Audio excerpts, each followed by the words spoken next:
Assalamualaikum warahmatullahi wabarakatuh. Halo sahabat. Nah, di sini kita akan menjelaskan tentang bagaimana sih cara memahami pembelajaran dan tipe belajar peserta didik. Nah, sebelum kita mulai pembahasan, alangkah baiknya kita memperkenalkan diri, yaitu kami dari kelompok 4 yang terdiri dari Prayogi Mujahidin Akbar, Muna Nafiah Nur, Ahmad Alwi Syahrullah, dan Faisal Manfaris. Oke, kita mulai ya sahabat. Nah, yang pertama ada pengertian belajar dan pembelajaran. Nah, belajar adalah perubahan tingkah laku pada individu yang belajar. Jadi orang dikatakan belajar itu ketika mereka itu tingkah lakunya itu berubah. Maksudnya di sini perubahan dari yang bukan hanya ilmu, yaitu juga watak, sikap, keterampilan, kecakapan, dan lain sebagainya. Dari yang tadinya kurang baik menjadi lebih baik. Dari tadinya yang tidak tahu menjadi tahu. Nah, sedangkan pembelajaran yaitu proses interaksi antara peserta didik dengan pendidik, baik itu guru dengan siswa, dosen dengan mahasiswa, dan lain sebagainya. Nah, yang saling bertukar informasi. Kemudian ada tipe belajar siswa. Tipe belajar siswa itu apa sih? Nah, tipe itu sesuatu yang membedakan menurut sifat-sifat seperti arah, minat, perhatian, dan perilaku yang menunjukkan pola-pola kelompok atau jenis-jenis.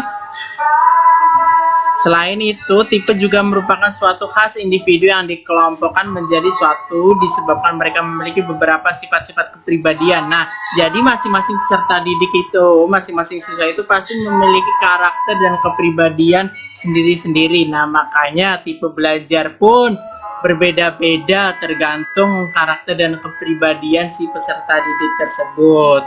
Nah, lalu ada apa aja sih macam-macam tipe belajar peserta didik? Nah, macam-macamnya itu yang pertama ada visual.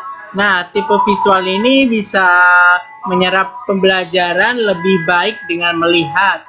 Dengan melihat seperti gambar, simbol, dan lain-lain.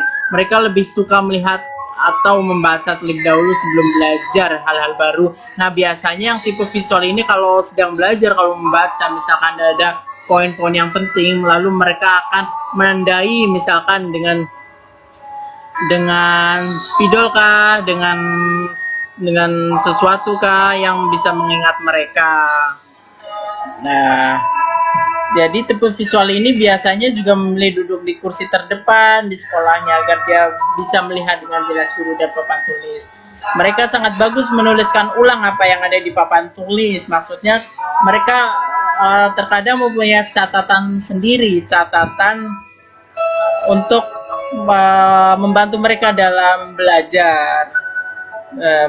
Biasanya catatan tersebut hanya dimengerti oleh si siswa tersebut. Biasanya mereka juga membuat coretan-coretan tidak jelas atau mereka membuat seperti mind mapping dan sebagainya. Lalu berikutnya ada auditory. Nah, auditory ini harus mendengarkan pelajaran. Mereka lebih menangkap pembelajaran dengan cara dijelaskan secara lisan, secara oral gitu.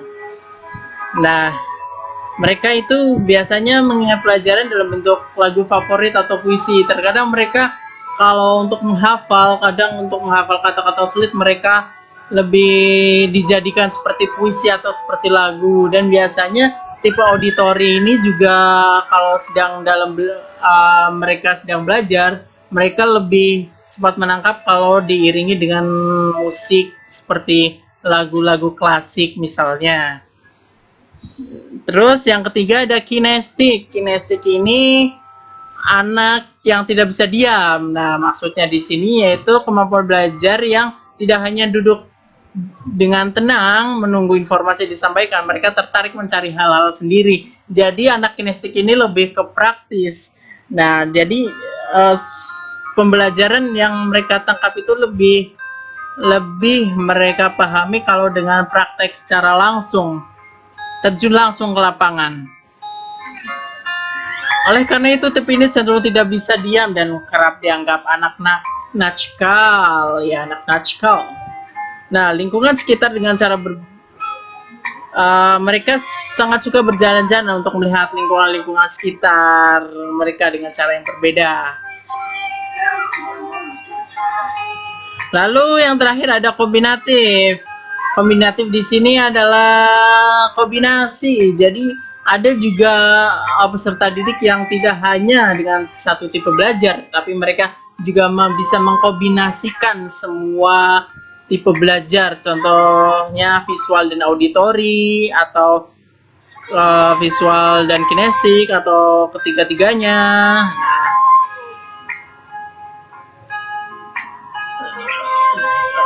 Selanjutnya, jenis belajar dan pembelajaran.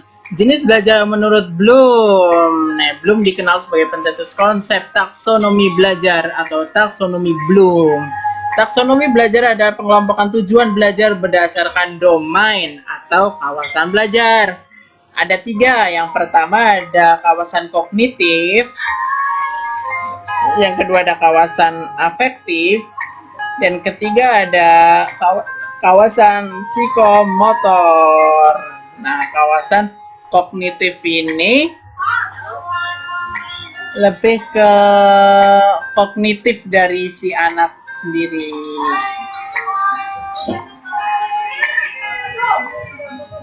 Lalu selanjutnya ada 6 jenjang tujuan belajar pada dimensi kognitif. Yang pertama, mengingat. Kedua, mengerti.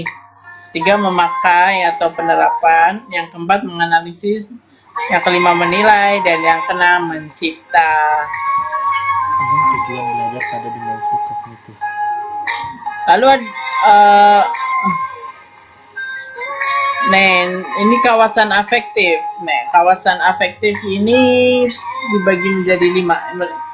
Kawasan afektif ini meliputi tujuan belajar yang berkaitan dengan minat, sikap, dan nilai, serta pengembangan penghargaan dan penyesuaian diri.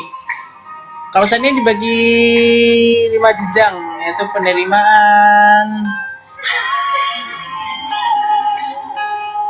pemberian respon, pemberian nilai, dan penghargaan, pengorganisasian, dan karakterisasi.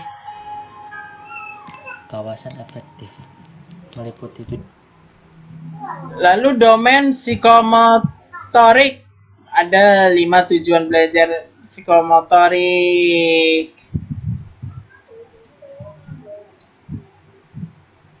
Yang pertama itu meniru. Yang kedua menerapkan. Yang ketiga memantapkan. Yang keempat merangkai. Dan yang terakhir naturalisasi. Selanjutnya yaitu lalu ada 8 tipe belajar menurut Geg nih. Belajar isyarat, belajar stimulus respon, belajar merantaikan, belajar asosiasi verbal, belajar membedakan, belajar konsep, belajar dalil, dan belajar memecahkan masalah. 8 tipe belajar menurut 4 pilar pembelajaran menurut UNESCO.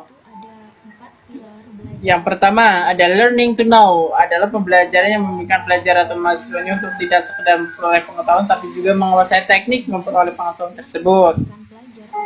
Yang kedua learning to do, belajar untuk melakukan. Jadi peserta didik diajarkan untuk melakukan sesuatu dari situasi yang konkret.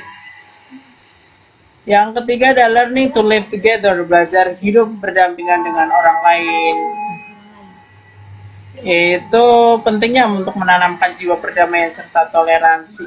Yang terakhir ada learning to be, belajar untuk menjadi diri sendiri. Itu mengamalkan pilar ini. Serta didik berpotensi menjadi generasi baru yang berkepribadian mantap dan mandiri.